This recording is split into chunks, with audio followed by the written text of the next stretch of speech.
Hello and welcome back to The Calm in the Complicated. I'm Carrie Grant and I'm here with Samantha Flynn. Hello, Carrie. It's good to have you back again. Really good to be back. I'm loving this. Now, today we're tackling the one thing that so many parents in our community are desperate for: advice on sleep, or the lack of it. It's the one thing that affects almost every other part of our lives. When any of us aren't sleeping, we aren't just tired, you're a different person. But to help us navigate these long nights, we have a very special guest joining our village today. Inneke Woods has been with Cerebra for over 20 years and leads their incredible sleep team. Huge welcome to you, Inneke. Hi. So first up, there's general sleep advice that your regular parents take, and then there's like this other layer that we all fit into. When a child has a brain condition, it's different, isn't it?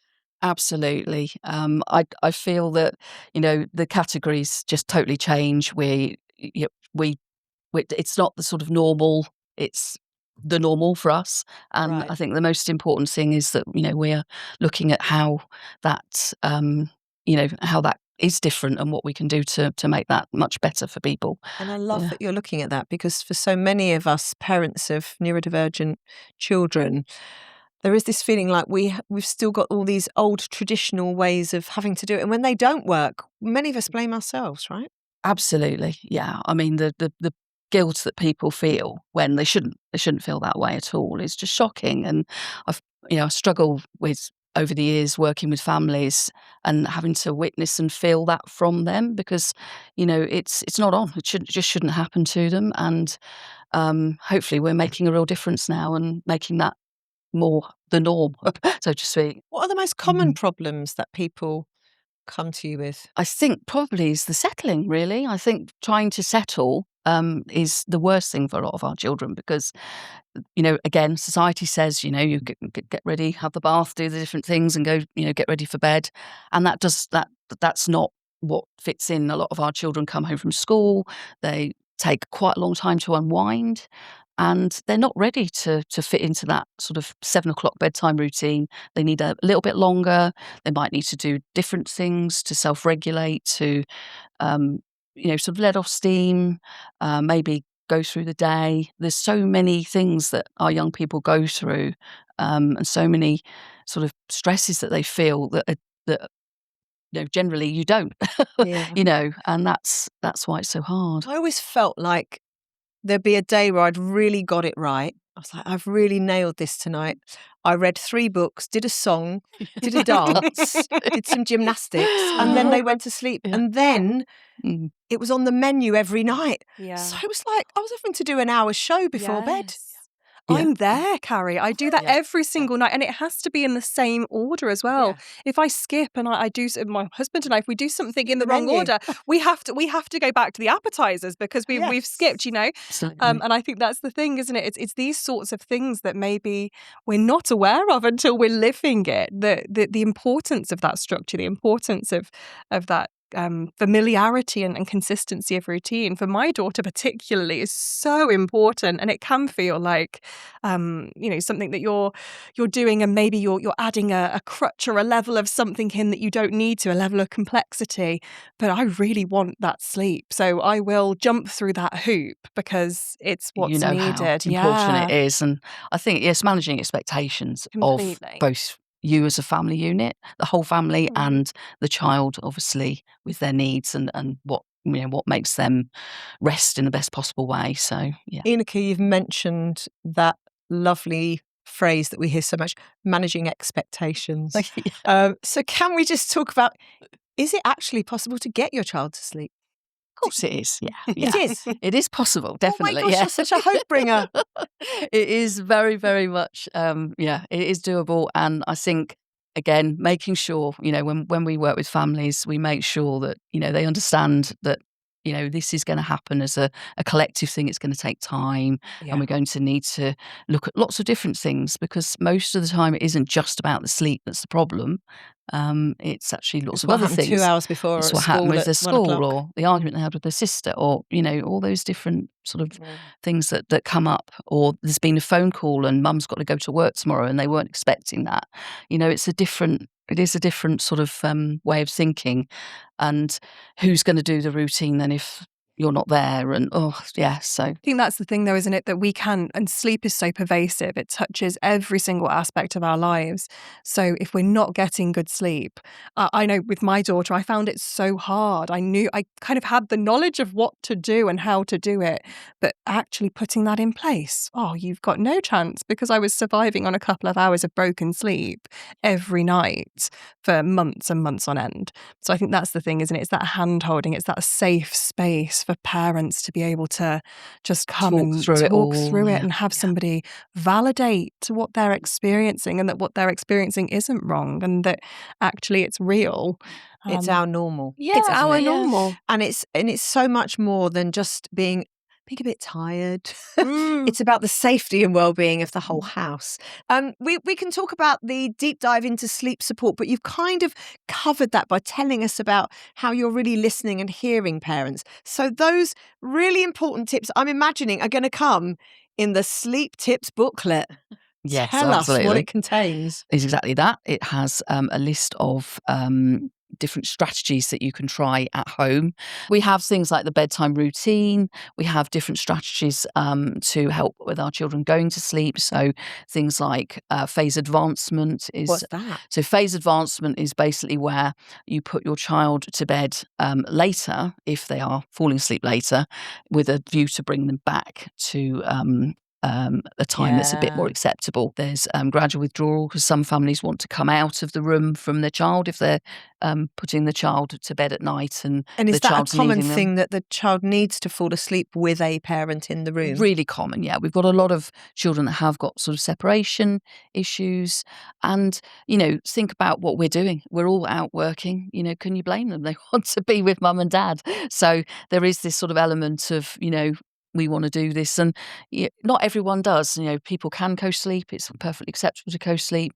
It's not something that we wouldn't say to do, but some people get to a point where they say, well, actually, it would be good now. They need their independence. Yeah. So let's look at that. So, And is that a very difficult junction in family relationships where a child has, say, perhaps gone to sleep with mum in the child's bedroom, dad then sleeps alone? Yeah. This is obviously traditional, so it could be any setup, of course, any combination, or single mums. But when there's a relationship, a love relationship going on there between two grown-ups, the other parent or the other carer gets used to sleeping on their own, and then that must cause problems in marriages and relationships, right? Absolutely. And it is. It's as we were saying earlier. It's a knock-on effect again with relationships.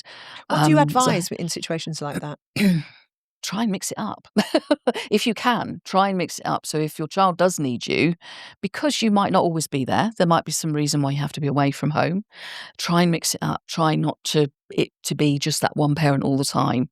And if you can, reach out to family members and get them to, if you can, sleep somewhere else if it's possible. If they're not able to do that, other people to help out. It's trying to get that family networking thing in place so that you can, sort of help them a bit further. And some of that, I think, has to be around the routine, because finally we've got them into this routine where they are sleeping, but it's a very dysfunctional routine. Yeah. So then how do you get them to shift from the routine they've found into something that's just a healthier way of living for us as a family? That really does depend on the individual, because every child is different. So we do look at all their sort of sensory sensitivities.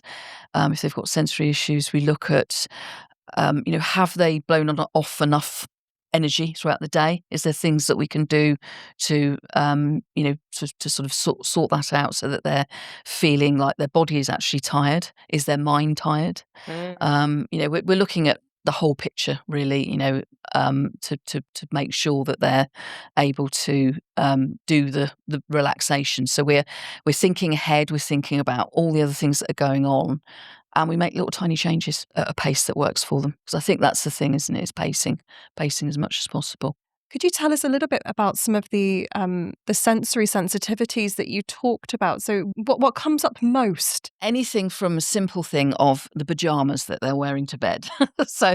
Or not wearing. So, it's one of those. It doesn't, just down to what you're, because we have this thing in our minds, okay, wear pajamas to go to bed. And some children don't like wearing things that are long. They might want to wear shorts. They might want to wear just a t-shirt or a top. They might want to strip, quite literally. And it's about their comfort, and thinking about their comfort. So straight away, it's that. It's about the smell.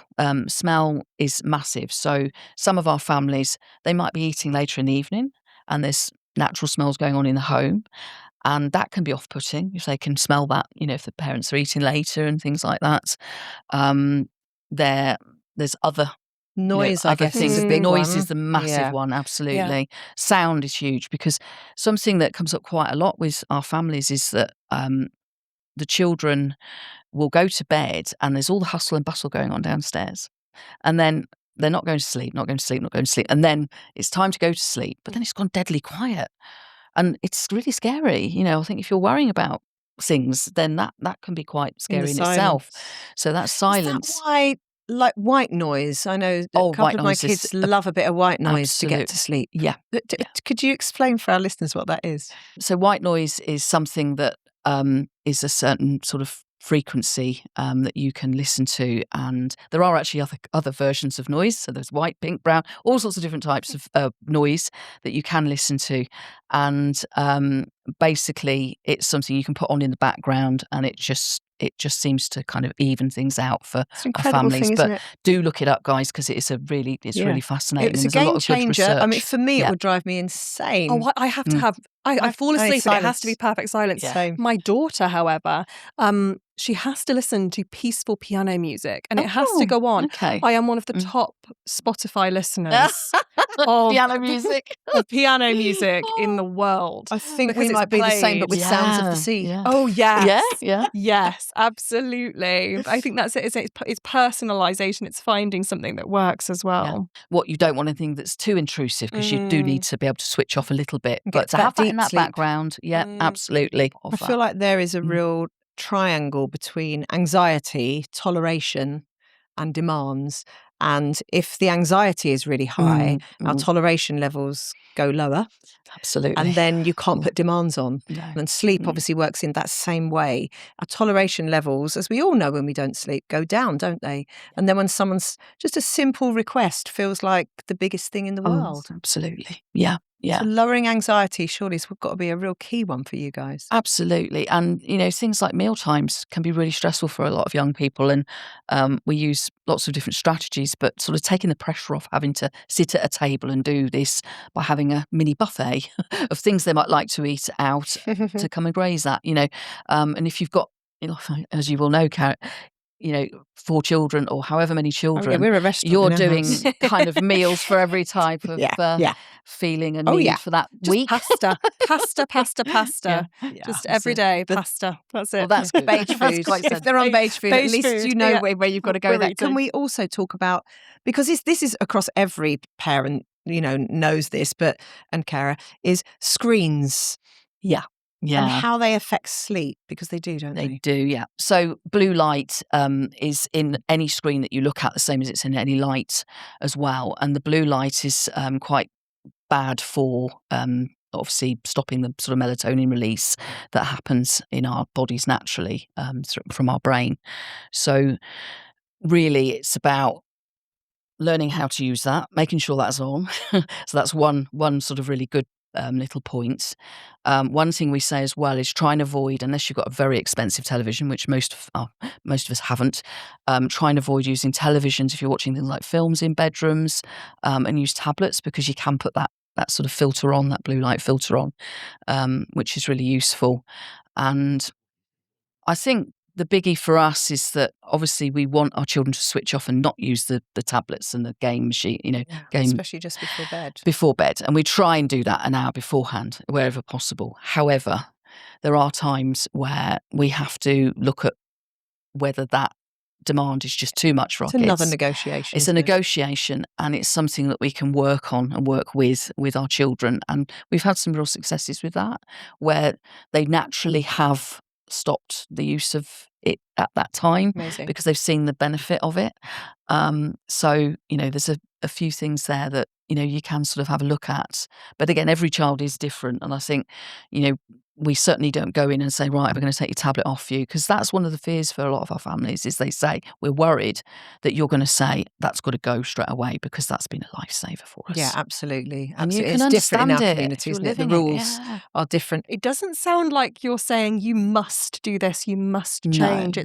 It's almost like you are equipping parents to feel empowered to make a change themselves. Yeah. And that's something that I think as parents we can feel so disempowered so much of the time. It's something that I personally have been really passionate about right from the first time I went out as a family support worker, is that you need to listen to people and really understand what's going on.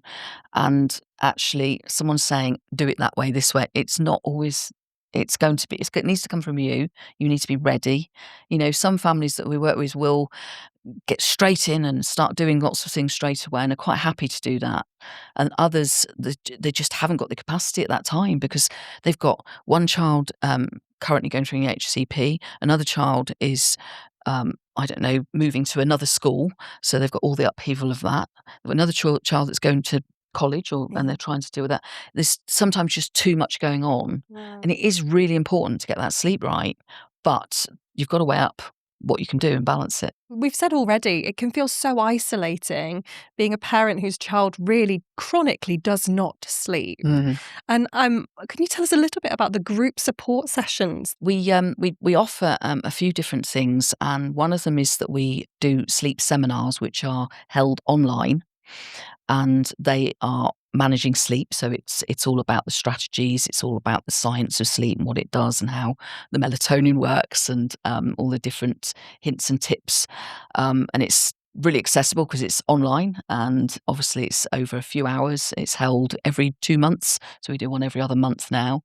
And it's free for our parents with these difficulties. So people come along and join the charity and they can access it. So really good little service. But we also do workshops, and these are sleep workshops, generally in schools or with other charities. And we go along and we do a good session. They're all CPD accredited, but we do a good session of works out about 4 hours where we work with families and basically do the same kind of thing, but it's a lot more hands-on. And it's really great because the families are in the room and they can, sort of bat off each other and learn from each other. And in fact, they learn from each other as much as they do from the facilitator of the course. But they do get a certificate at the end of it. And some people really like that. They like the fact that they can go to the paediatrician. I've got a certificate. I did a sleep workshop and I'd worked with Cerebra. And it does help, it does help because it makes you feel better as a parent. From, what I'm hearing is that they feel more empowered themselves, that they understand things and they're doing the right things when they always have been. But, it just clarifies it, doesn't it, a little bit more. So another question we might get asked quite a lot is about these more extreme behaviours, outward behaviours, maybe aggression, violence. And I just wondered how that relates to sleep and if you've had any parents speak to you about that. Yes, quite regularly we hear lots of families that are struggling with their child and their anger and outbursts. And I think it's a lot more common than people realise. It's happening quite regularly for lots of families. But obviously with sleep, if they're not getting enough, then that is going to exacerbate it and make that behaviour potentially worse. So, they're very, very overtired. And, that just will not help them, in the long run. So what we try to do is look at things that, strategies and things that we can help the families cope. And that might be a lot of sort of signposting to other organisations that help with those challenges, back to seeing a doctor or paediatrician to see how they feel that the young person is managing, I think whether there's any intervention. You've really tapped into an area that is so not talked about. I know that we've experienced child-on-parent violence in our family, and David and I decided at one point we were going to do like a quick Zoom meeting for parents and professionals, and we put out 100 tickets, and they sold within 10. These were free tickets, just had to sign up. 10 minutes later, they sold out. Gosh. Put another 100 out. 10 minutes later, they sold out. Put 300 tickets. They sold out within 10 minutes. So it then became a webinar where we put out 500 tickets. But within a week, we'd got 1,000 people. We had to close the books. 1,000 parents and families struggling with violence in their families. The unspoken secret stuff, so important to mention, so important to stand for those people as well. And they are often the most gaslit parents among our families out there. And I suppose some of that comes down to being, of course, everything you've said, but also about being trauma-informed parents. And there are lots of, and David and I did a lot around nonviolent resistance, NVR, which is quite helpful as a strategy, as a whole set of strategies, actually. But there's lots out there in terms of strategy, but there's not a lot of support terms of who do I turn to when my child is hitting me? How do I stop this behaviour? It's very difficult. It really is. Absolutely. And, some parents don't realise there is the chance that they can get some help with respite to give them a bit of a break, because I think sometimes that little bit of a break can be a sort of a reset for the parents and the rest of the family, because it does affect the other siblings, the other children, and it's quite difficult, I think, and, more common than you can ever imagine, really. Because so often it can come from like an unmet need, can't it, within the child? Often it is an unmet need, and it sometimes is that diary of having, what is happening, to try to recognise those patterns. When we're talking about being trauma-informed, is for our adopters and for foster carers. One of the questions I was constantly asked was, so what happened? What did you do? What did you say? Why did he hit you? And you'd be like, you are sounding like someone from the 1970s saying, why did your husband hit you because you burnt the dinner or something? Like, I can't go back to life in the womb for that adopted child. I can't go back to the DNA of that child. I don't have all of that information. So it isn't always that there's an answer to it even. And I think that's what many of us as families have to learn to live with, the fact that there isn't an answer to this. We can only love and try and be as informed and access services like your own, where we get a little tip that just is like a light bulb moment that leads us to the next step, where we're looking for the next light bulb, I know from some of the very challenging situations I've come across over the years with families, the tiny wins are massive to them, and we just try and do our best. So there's no, we can't help. I think that's the thing. And it goes back to parenting the child that's in front of you, doesn't it? And I think that approach that it seems that Cerebra also take is actually approaching each child with their individual characteristics, individual needs, each family with their individual characteristics and individual needs. Who is within that family? What are the dynamics that are existing within that family, and how can you work with them, not against them? Absolutely. What do you do when there's I'm just asking for a friend.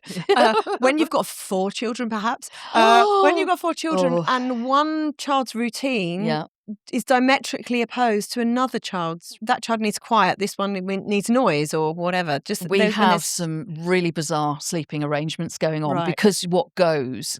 What you're trying to get that child to sleep, and does it matter if you've got a sofa bed in the lounge and you're having to sleep in there because you need to split the children up?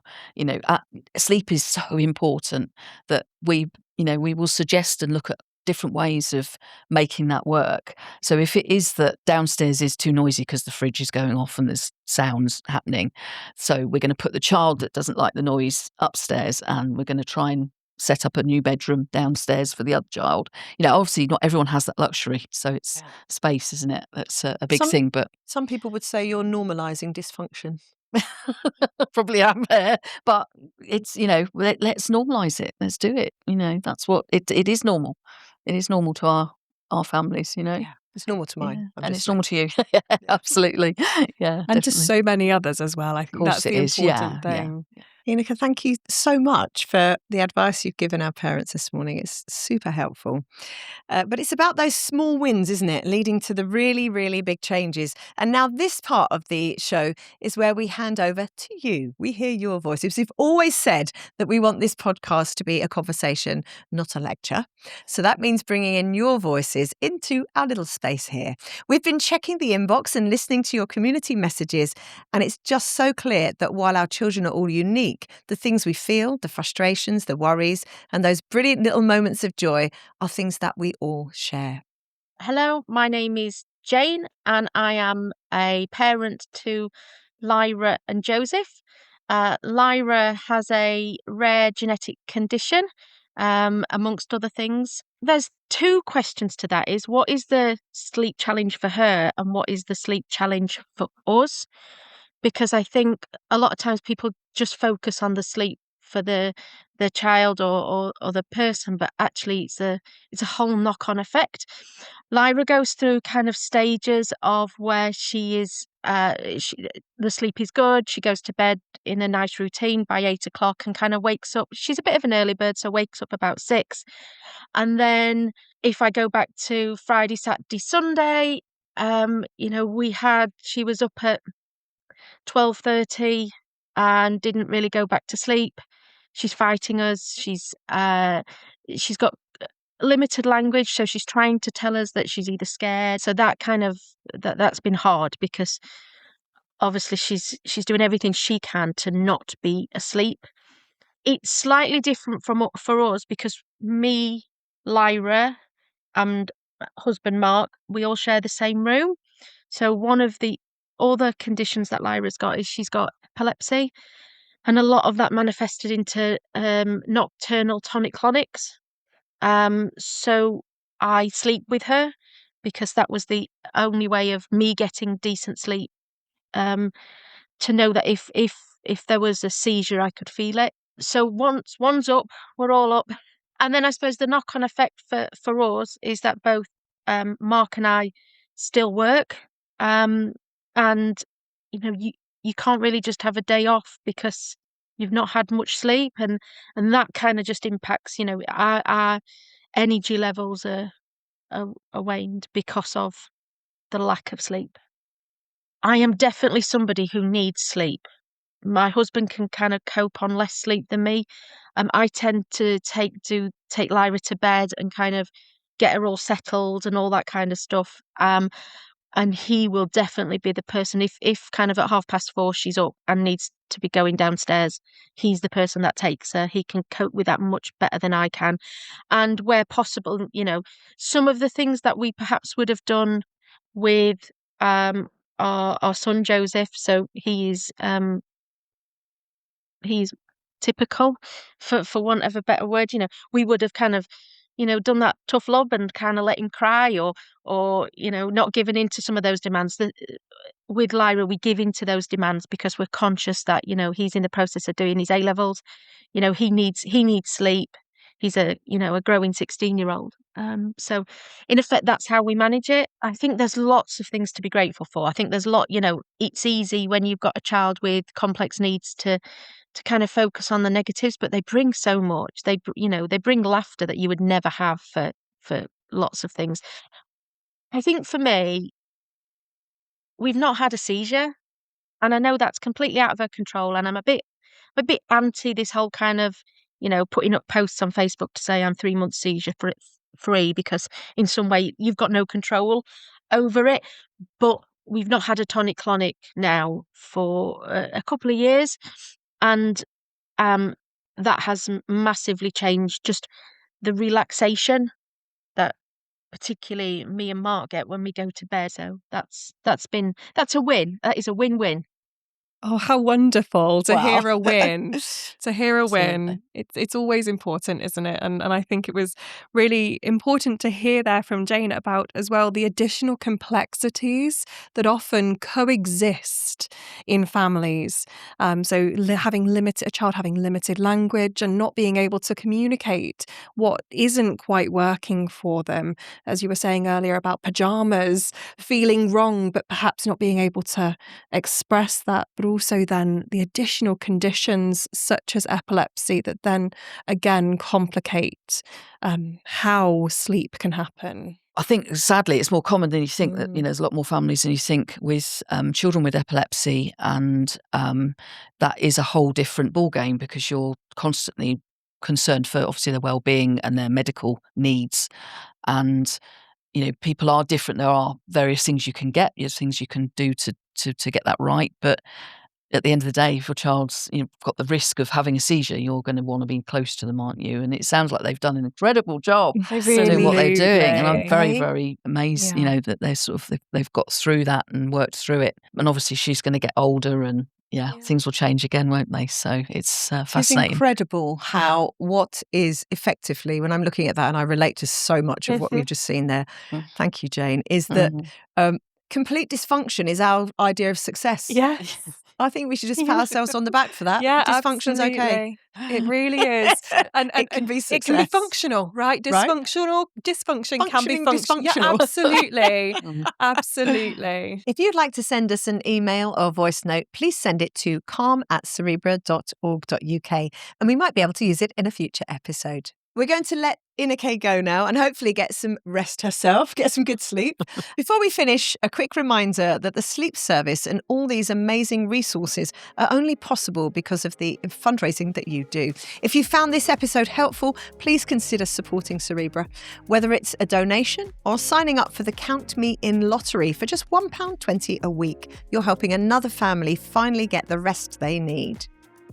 All the sleep guides and info on how to access the one-to-one service are at cerebra.org.uk. You'll find the link in the episode's show notes, along with some links to other organisations and charities that may be able to help too. Share this episode with a parent who looks like they need a nap and let them know help is out there. Take care of yourselves and remember, you are not on your own. See you next time. Bye-bye.